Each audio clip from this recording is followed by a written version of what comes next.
Outdoors, beautiful weather out there like we saw on the Tybee Island Skycam.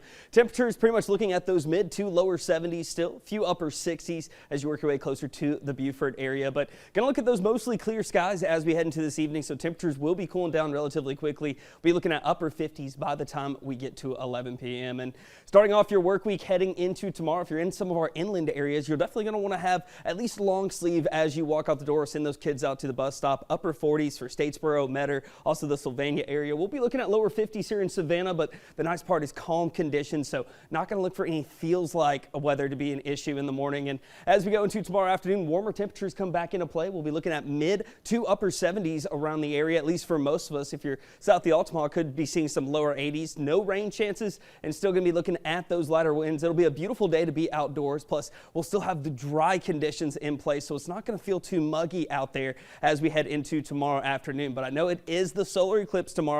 Not recommended anybody look directly at it unless you have that special pair of sunglasses. Pretty much through the path of totality, they're going to be looking at a lot of cloud cover, unfortunately, through that area as that next cold front comes through. Not going to be seeing a lot in our area, so if you want to be able to see anything that's going on, I'd recommend looking maybe in the reflection of a car, or basically any way you can see the reflection of the sun without directly looking at it. Still, as we head into tomorrow evening, those temperatures going to be cooling down into the lower 60s, and pretty much what we'll be looking at as we head into this week. If you're going to be outdoors a lot, especially as we head into these next couple of days, be sure to take into account that tree pollen. It's going to be through the roof, especially as we get into Wednesday. A little bit of relief comes as we go into the second half of the week, but through the next few days, lots of warm and mugginess going to continue to push in. That's why temperatures continue to climb. We'll be looking at upper 70s to lower 80s, still lingering around the area as we head into the midweek, and still going to be looking for lots of humidity to be working its way in as that next system comes through. That's what's going to take all of that humidity away. But the thing about it is, as it's pushing its way in, could see a chance for a little bit of severe weather, especially